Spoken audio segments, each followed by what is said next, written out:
Hello, and thank you for joining us. My name is Mollie Carmichael with Zonda's Inspirational Leadership series, joined by the industry's best in the real estate industry. These leaders have a huge responsibility as they are designing the future of our communities for many generations to come. This series is about who they are, what it takes to lead, and their journey to the top. So let's get started. Today, we are joined with Brent Herrington, the President and Chief Executive Officer for D&B Development.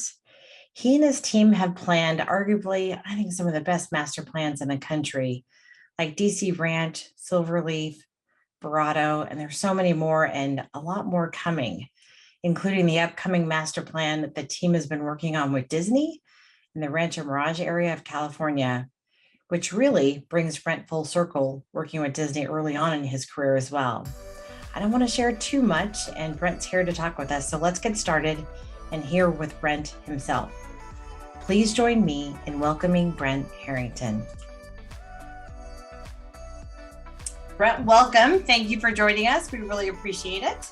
Hi, Mollie. Thanks for having me. Absolutely. We're going to start out with just the simplest question of all, which is, tell us about what you do on a day-to-day basis and what is your job? So that could be a short answer or a long answer. I'll start with the short one. So my role is to lead our organization forward, and our company is in the business of developing very large-scale planned communities, some of which are you might think of as very luxurious, very fancy, primary housing, second homes. And others are, I guess, what I would call upper middle market master plan communities. But the point is, that's what we do as an organization. And it's a little bit different than, say, a home building company that on any given day may have hundreds of business units firing in multiple locations. Ours is concentrated in a relatively small number of very big projects. And what that means to me is that I am able to be very close to the projects. I'm able to be personally engaged in not only the strategy and leadership of our organization, but also the strategy and direction setting for the individual projects. Let's talk about you kind of growing up. Where did you grow up? And tell Sure. us a little bit about sort of what led you into home building, but first kind of you just as where you started. Yeah, so I'm a native Texan, and so I'm What part? from Houston. Oh, nice. But so I'm a fifth generation Texan, and our family is a farming and ranching family in East Texas, like near Tyler, Texas, if you know where that is. Yes. And so my father was the very first to leave the farm and go to the city, go to college, get a job away from the farm. And so I always remind myself, however, worldly and sophisticated I might think of myself, I am literally one generation away from poor dirt farmers in Texas. So very different. Yes. Yeah. So, but anyway, so because my dad left the farm and moved to Houston, and he was an executive with Exxon. And so growing up, I'm so grateful that he made it his job to make the family's farm important in our lives. And so we spent so many summers and weekends and things working on the farm, spending time on the farm, hunting and fishing on the farm. And it's kind of a ranch / farm, we had all that stuff. And so that's kind of for me where it began. And so did you go back as a family to visit the farm, or how did that work? Yeah, so what would happen, it was only about a little more than 2 hours away by car. And so we would more weekends than not, kind of at the end of the work week, we'd just get in the car and off we'd go, and we'd end up having a late dinner on Friday at the farm, and we'd come back on Sunday evening. And So it was just, there was always work to do, and, you know, uh, so yeah. You know what I find fascinating is, those things when you grow up as a young person, and I'm sure this was the case for your father, the thing he really wanted to get away from was the thing he wanted to instill in his children and make sure you didn't miss those core values that he was given. Yeah, So, it's very true. That is absolutely what he was thinking about. He saw, you think about those years, kind of growing up in the 70s, and there's a lot of crazy stuff going on. And my dad really just wanted to know that his kids had kind of one foot planted in our longstanding family in Texas, and the other foot in this new, very strange and confusing world we were all living through in the 70s in a big city. But it was great. I'm so grateful that he did that for us. I bet that is, I bet you that really has a nice influence in what you do in placemaking. That's pretty, I love hearing that story. That tells me a lot. Because it gives you a wide range of experiences. And I think that's so important for all of us.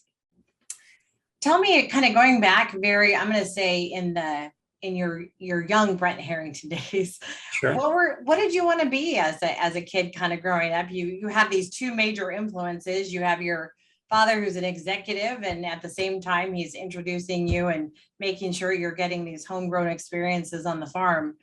But with all of that, involved in your life, what did you want to be as you were looking forward? Yeah. So the honest truth is, I was one of those kids who I had no idea. I mean that in the sense that I had a fun, very full life as a child, as a teenager, as a high school student. I was involved in all kinds of things, but the idea of a job and what I wanted to do, every time someone would ask, it's like, oh God, I don't know. It all sounds so awful. And I went to school at Texas State and was an undeclared major.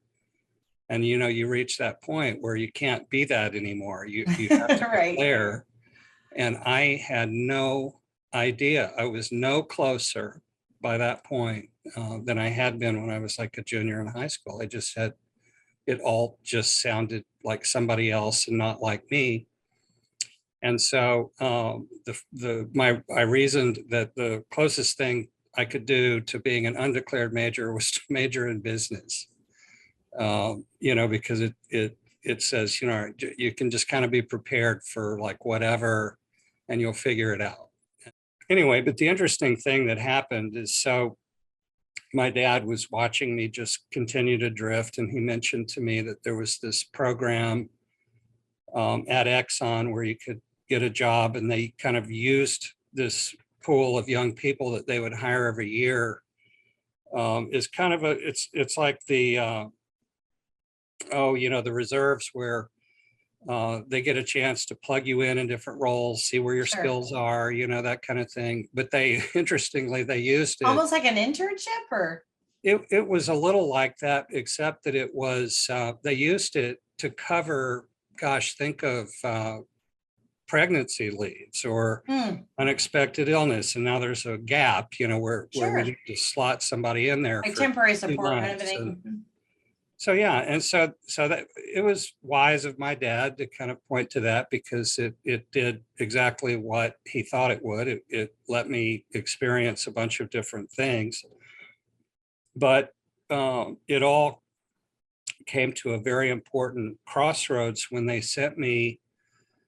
And it was only for a few days, believe it or not, but to Friendswood Development, which was Exxon's huge master plan community development company. And it was, if you know the history of Houston, it was Kingwood. Oh, yes. And Clear Lake and Friendswood and Sure. all those monster master plan communities that Exxon developed back. I know them well. Yeah. So anyway, so, they sent me there, and I'll spare you the long explanation, but I got there and couldn't believe what I was seeing. I couldn't believe, like, I remember the first day that I was sent to this office, and I didn't really know what they even did or what I was expected to do. I just had a piece of paper in my hand to say I was assigned to come here. And I walk in and I hear voices down at the end of a hall, but all the offices are empty. And so I'm just following the sound, trying to figure out where everyone is. And I get to where I can see in the door, and it's what we would today call a war room. It's a Oh, big yes. Yeah.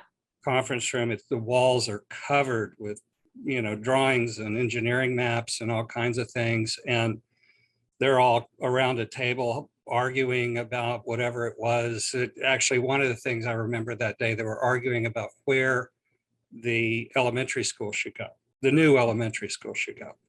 And so you had these kind of grumpy guys who are saying those things, they generate noise, they pay nothing for land, they generate traffic. Let's put it over at the edge. It's just the education for our kids. No big deal. Yeah, well, that was the thing. And then there's these other voices that are like, are you kidding me?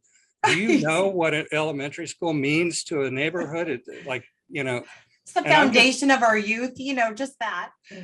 Right. Yeah. And so I'm just taking all this in, and it's like, I didn't know that people talk about these things and make these decisions, but of course they do. But and that was it. I was absolutely smitten. It's like, this is what I'm going to do. And I had no training for it, so it was. Did you give your input that day? Did you say? No. I was just, my eyes were big as saucers, just taking in all the stuff. And, I was picking up on, if you think of one of those meetings, there's the grumpy finance guy, there's the engineer, there's the architect, there's the land planners, right. There's the leasing guy. And so I'm just trying to assimilate what, how do they play together? Yeah. And where they're coming from, why is he saying that? And it's like, oh, okay, he's like a design guy. Okay, no, okay, that makes sense. But anyway, so no, I contributed a grand total of 0, but just soaked up every word of the conversation like a sponge, and got a chance to sit and visit with people in the subsequent few days and just learn more about what they do. And like I say, that was it. And so that was the moment that put me on this path. That's cool.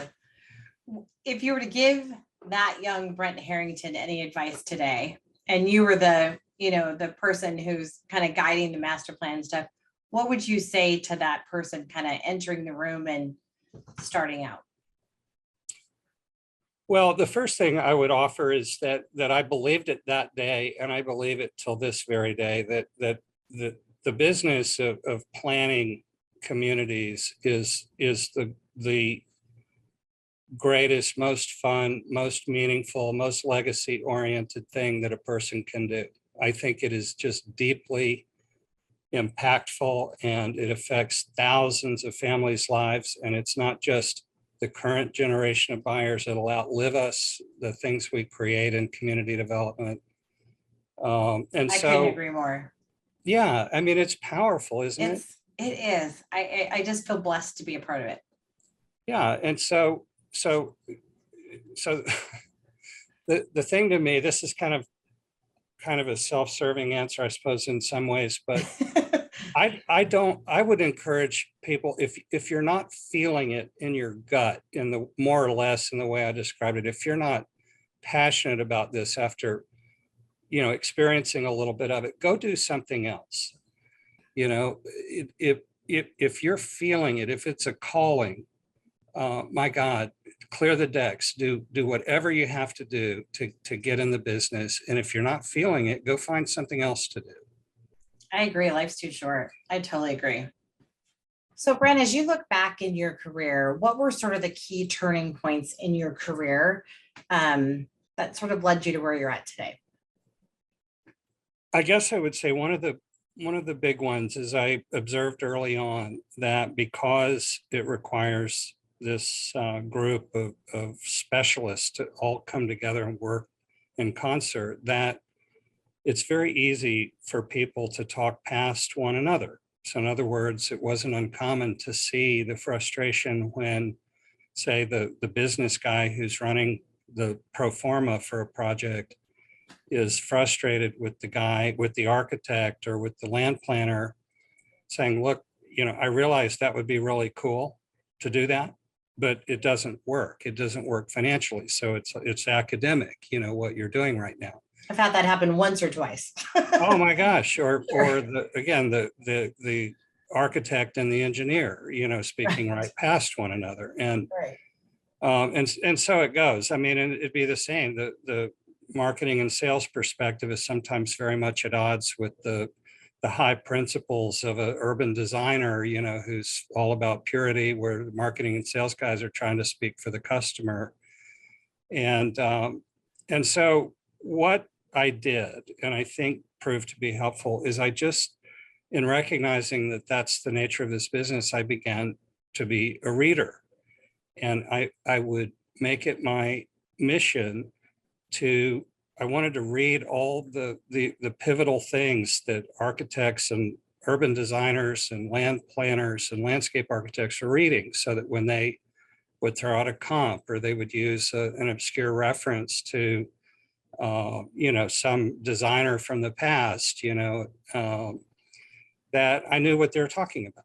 Sure. And I likewise, I would kind of lean into my own weak spots. Like I tend to gravitate, frankly, to the more creative and experiential parts of the business, but that runs the risk of leaving a, kind of a blind spot on the business or the engineering or the construction side, or even on the entitlement side, which is a whole arcane world of its own. Oh, for sure. And so I just worked really hard in maybe the first 10 or 15 years of my career to broaden, so that I didn't talk past anybody. I could, so if I'm on a creative rant, but I'm hearing some pushback from an engineer or business person, whatever it is, I understood. It's like, okay, I get it. Thank you. I understand why you're saying what you're saying. I take your point, and so you can hopefully, move things along and be a more capable orchestrator of all these different talents, if at least you know a little bit about what those people do and how they think, or what influenced them in their thinking.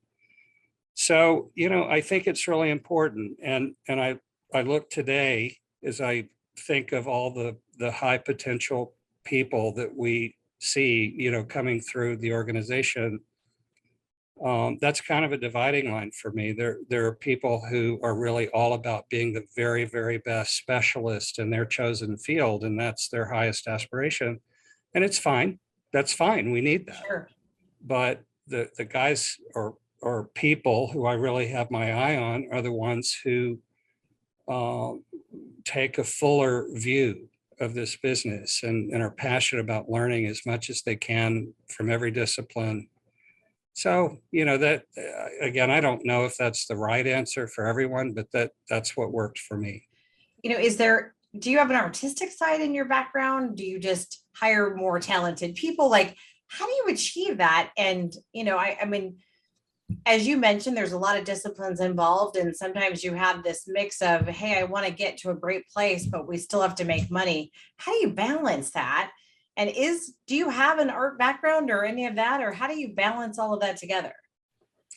Well, I definitely don't have any, artistic training, certainly no training as an architect or designer, anything like that.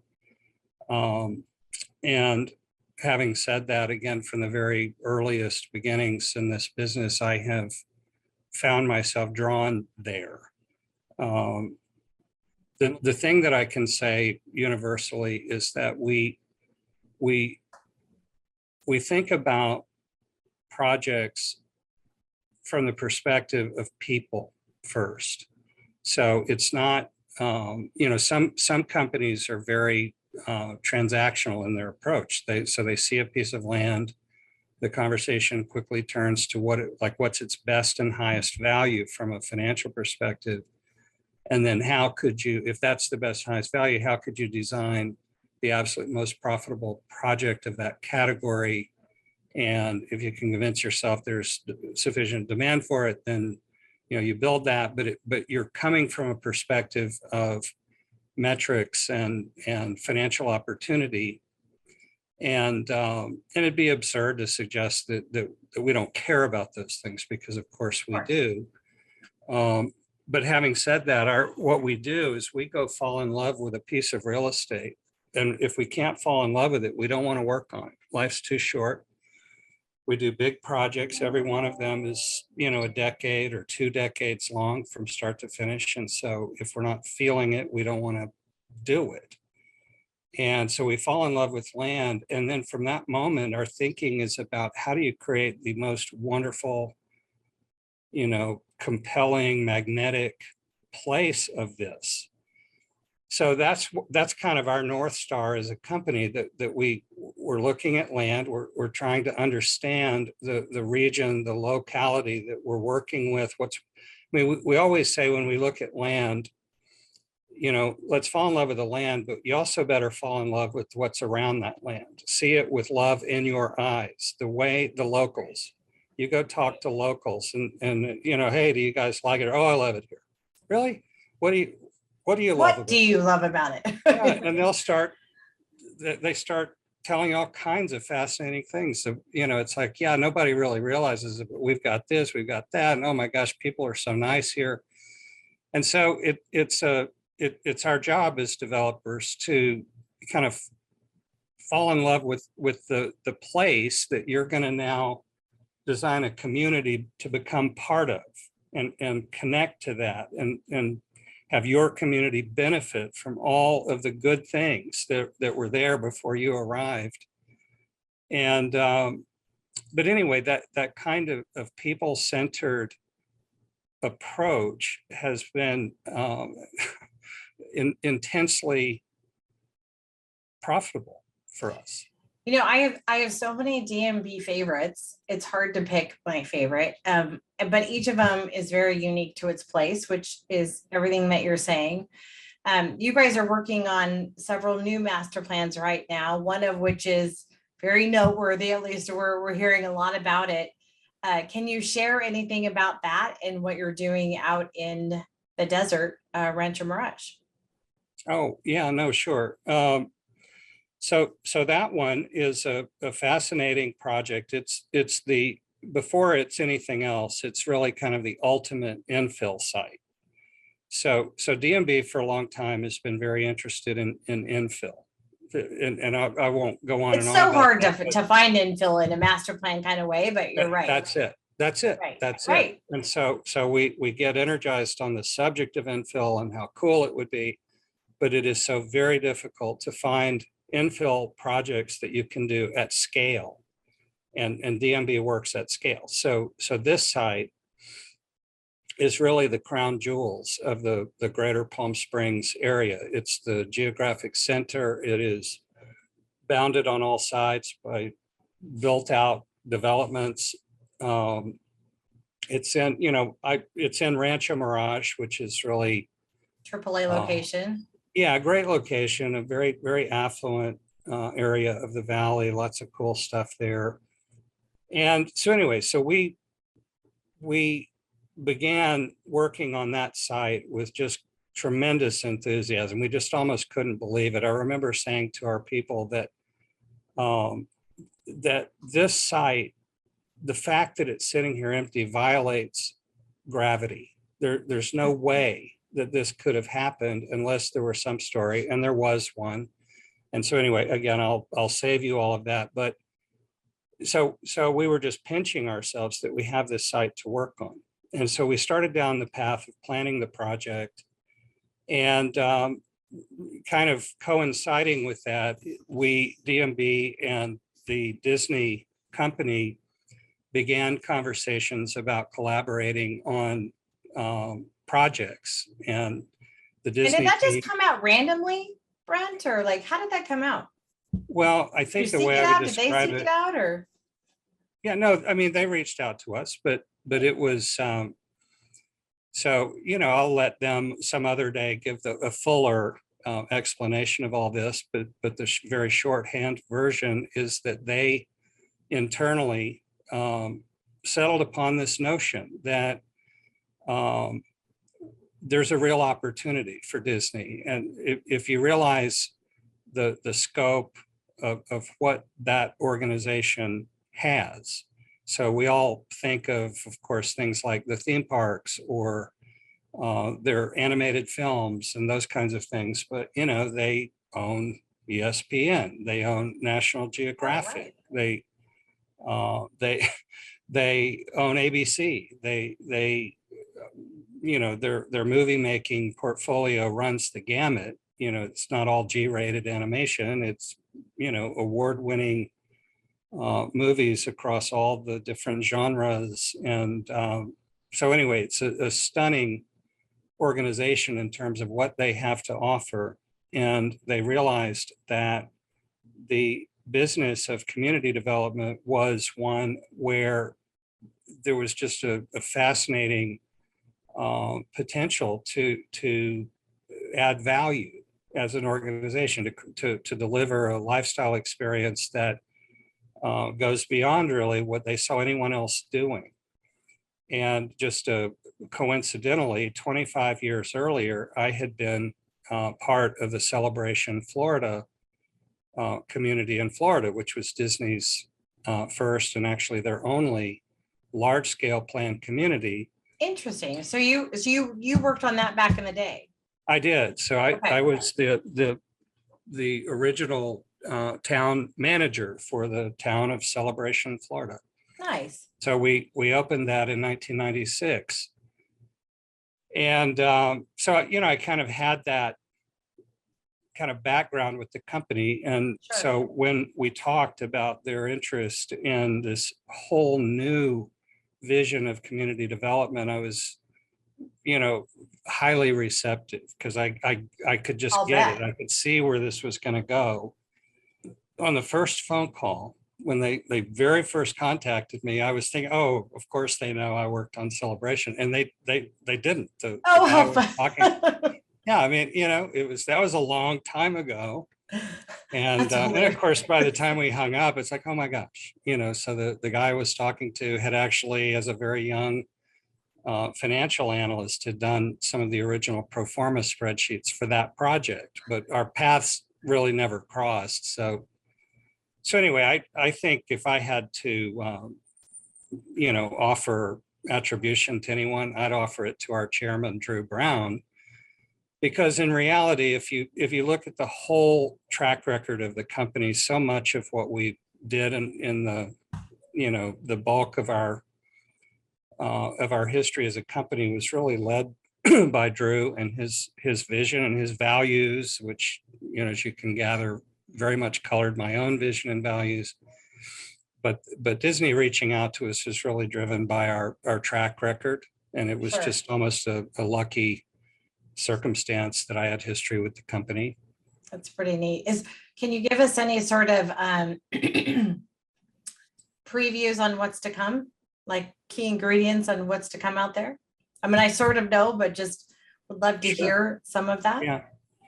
For the Yeah. audience. So I can give you some top line stuff. Sure. So it is, it's a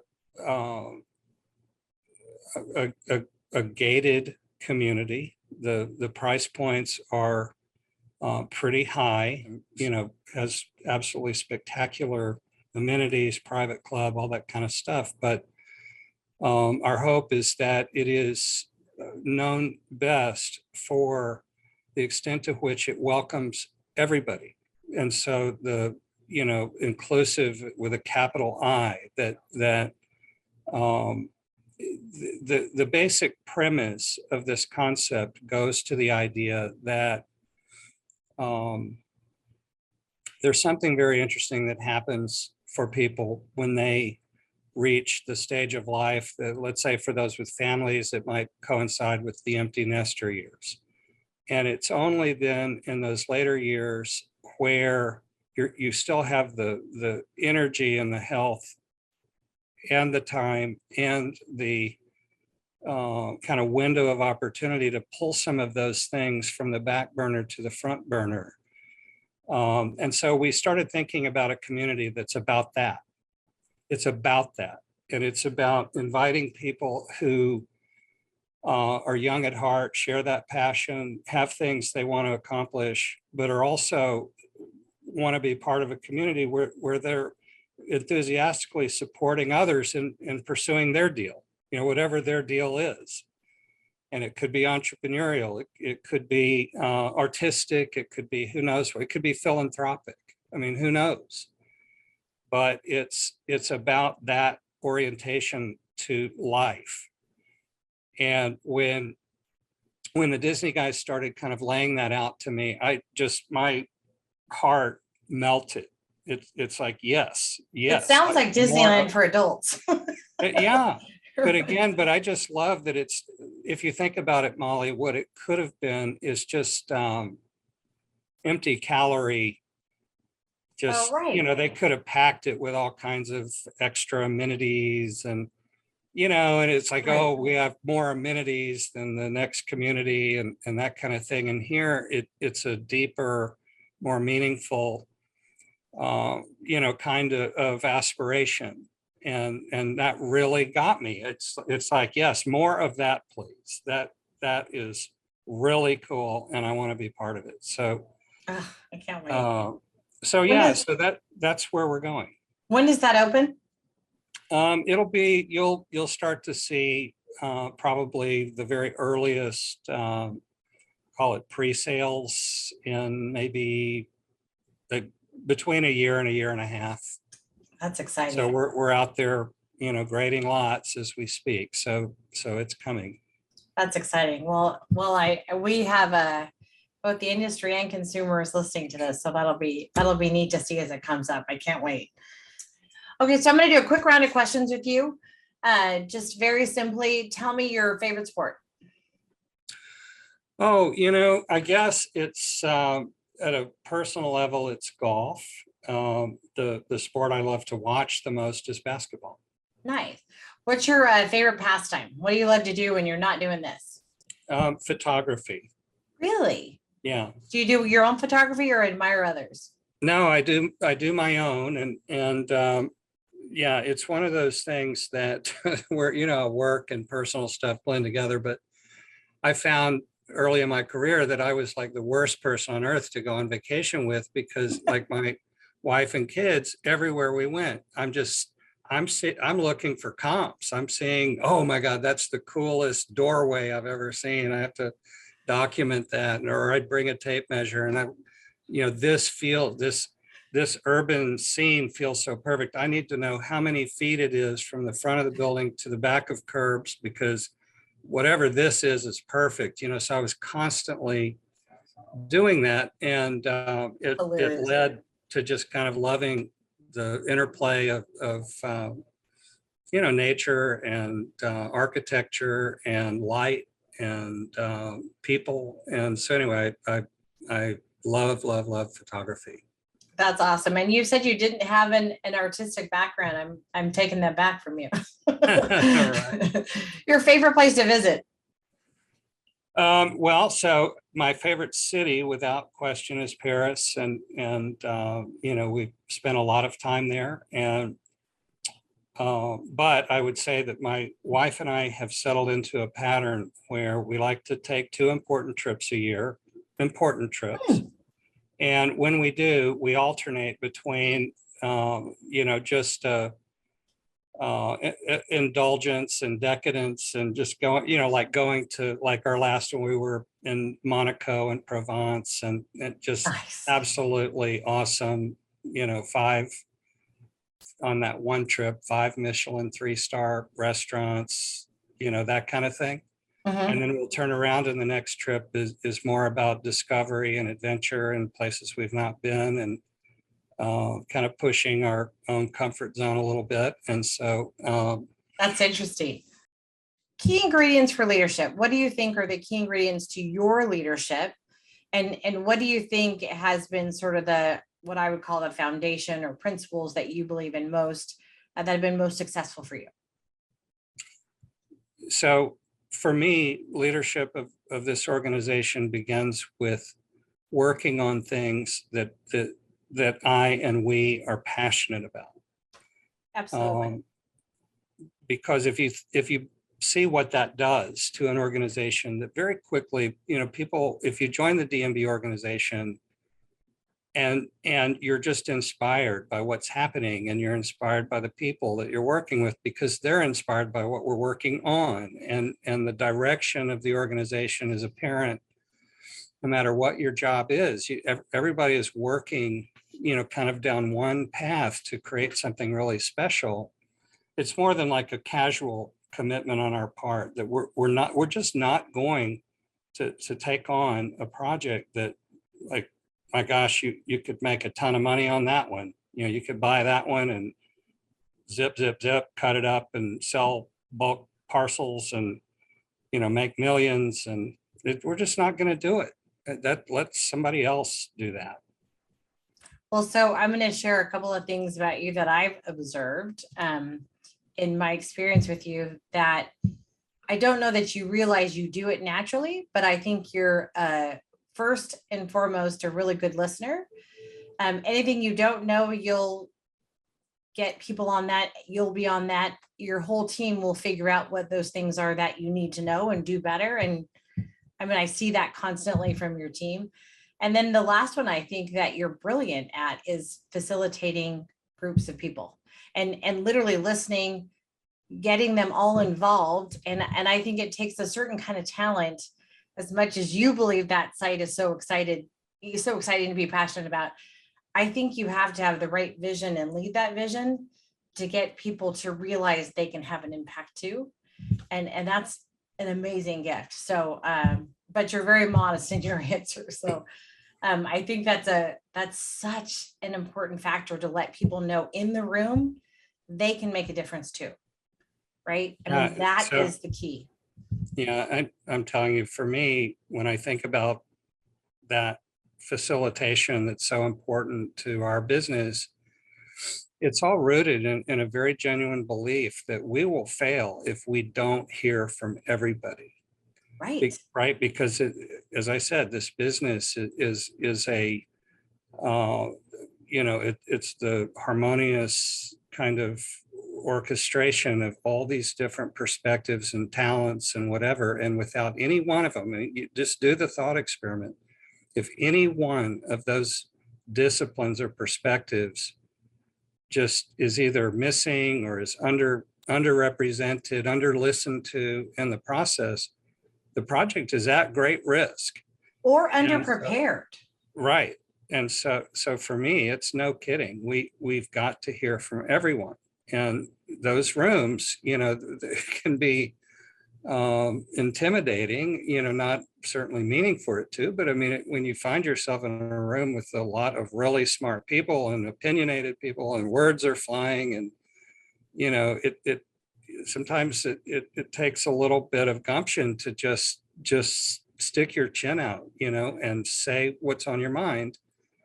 And so I try to watch for that person who we're not hearing much from, and just create a really great moment for them, I can see you're thinking about something and I really want to hear what it is, that kind of thing. That's awesome. And you led us to the last part of, I think, great leadership, which is the reading part of it. Learn all disciplines and really try to understand research. I think that's so huge. Yeah. We talked about DMB and all the stuff that you guys are doing. That's so great. Tell me your favorite thing about your job. It's the diversity of it every day. And so, I'm sure you can relate to this because we're both in this industry, but it's just, so I come to work, I'll have in mind what my day might be like, but the reality is I don't know what the next phone call will bring, what the next email will say. And you bounce between, my gosh, business deal conversations and planning conversations and market assessment trying to make sure you've got a good windshield for what's coming at us in the economy. And I just find that the way that my brain works, if things get monotonous for me, I have a hard time maintaining concentration. And so this job, just that doesn't happen very much. That is so me too. So- I'm right there with you. So now tell me how you chose your community and home. Well, so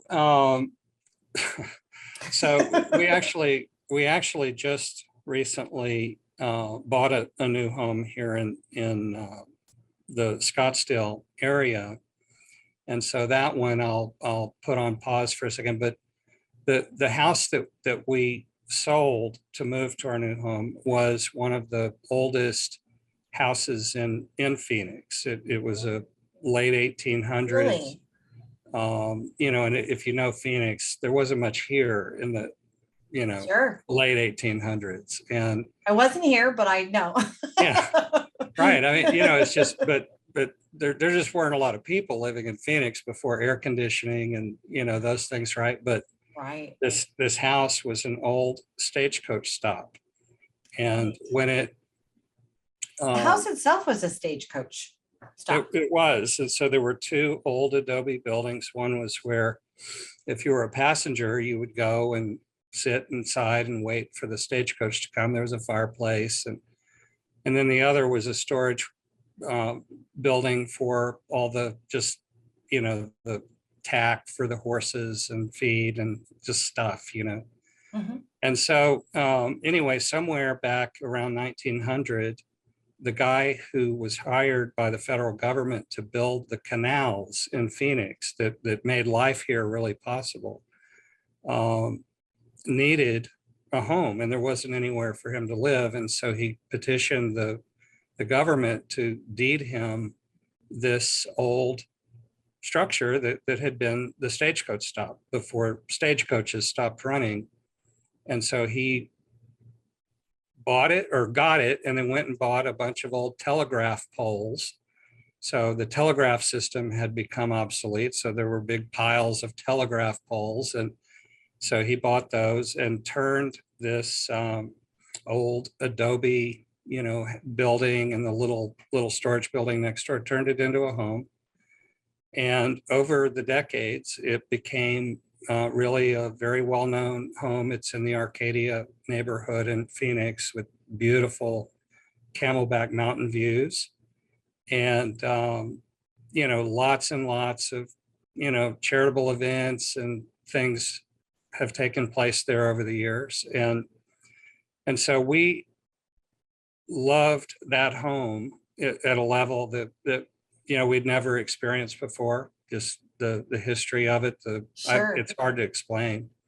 What was the part about the home that really meant the most to you? The history, or were there sort of special features in that, or? Well, I think it was a combination of the history, but it was also that think of what my work is, where every Mhm. day I'm around newly built stuff. And Sure. so, and the dark side of that for me personally is that, if someone invites me to their house and it's like, oh, look at my house, isn't it a beautiful house? And it's like, I'm just kind of taking it apart with my eyes. It's like, okay, that flooring was about $15 a square foot. And, oh, I see you did the upgraded, Right. aluminum clad wood windows. But I can't see it for what it is because I know too much. I'm just in the Right. business, right? And so this house, because everything was historic, the windows had been handmade wood and had the counterweights and all that kind of stuff. And so it just, I don't know, it's hard for me to even explain, but to be in that house, it just felt different. It had a resonance. It was different. It's unique and Yeah. different from anything else out there. Yeah. So, your next question might reasonably be, then why did you move? And the reality is we reached a point where we realized that we were either going to have to do the big kind of remodel and renovation because Right. the systems in the house had just gotten old enough that something was always going wrong, or knock it down. And Oh, just, right, which of course we ruled out. It's like, if this right. is ever knocked down, it's not going to be by us. So we're not doing that. And so we, started investigating what it would take to do the renovation. And the awful part is it was somewhere between 2.5 and 3 years of having to vacate the house and Mm, just hang out until it's done. So these old adobe walls, if you think about in the desert, when they build with adobe, it's just basically dirt and water.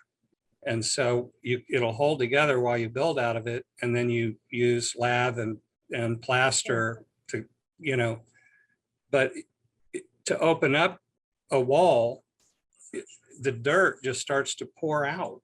It's just basically just the only thing holding it up anymore is the plaster and the lath. Right. And Interesting. so, yeah, I know. And so anyway, so we just realized we're at a stage of our lives where we are so busy and we're enjoying every moment that we have of kind of personal time, that the idea of taking that on, the price was too high for us just in terms of time. The price of time, right. Yeah. And so anyway, we were thrilled that That had to be hard to leave, though, I'm sure. it was. And the new buyer is just as passionate as we were about the house. So we're pleased that it's in good hands. That's So, neat. yeah. Well, you're a brilliant leader yourself.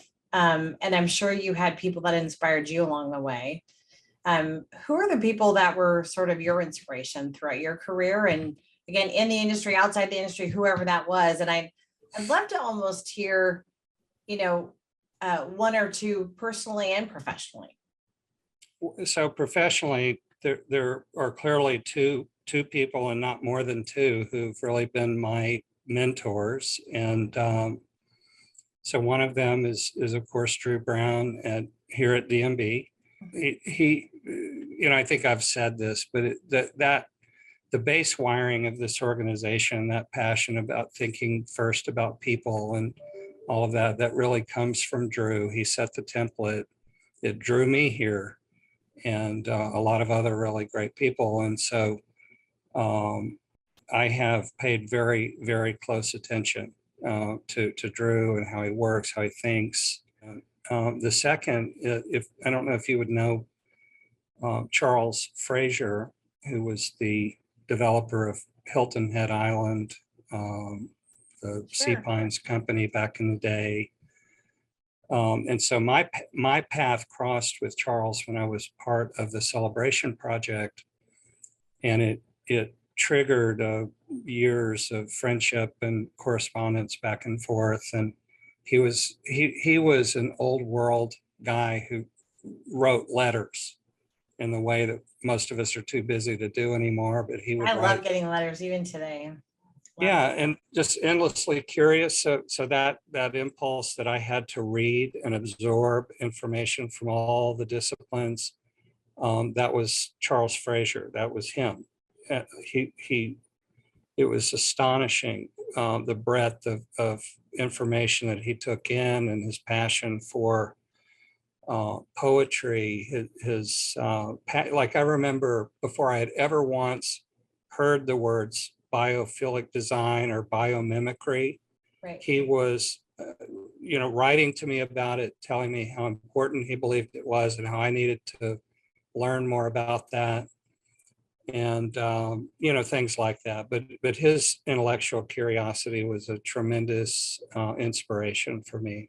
There's like a poignancy to the way that those guys think about community development that to me transcends just the land development or home building or those kinds of words. It's bigger than that, more meaningful, and it's more intentional. There's an outcome that they're reaching for that goes way beyond just cashing in every time somebody buys another house. There's a objective beyond, an outcome. And I don't know, I just find that to be so incredibly inspiring. And I know that it's not unique, by the way, to our industry. In every industry, there are people like that. I think if I were to answer it based on our conversation today, I would boil it down to one word that I continue to hear from you in sort of your own leadership, and that is meaningful. Be meaningful in everything you do. And it certainly is apparent in that, all that you guys have created. So thank you so much for joining us. I can't thank you enough. I really appreciate it. Thank you again for joining us. This is Mollie Carmichael, and I hope you enjoyed this series. Please hit like if you like today's broadcast and subscribe if you'd like to hear more from the best and the brightest in our industry. Take care, everyone, and I hope you join us again next time.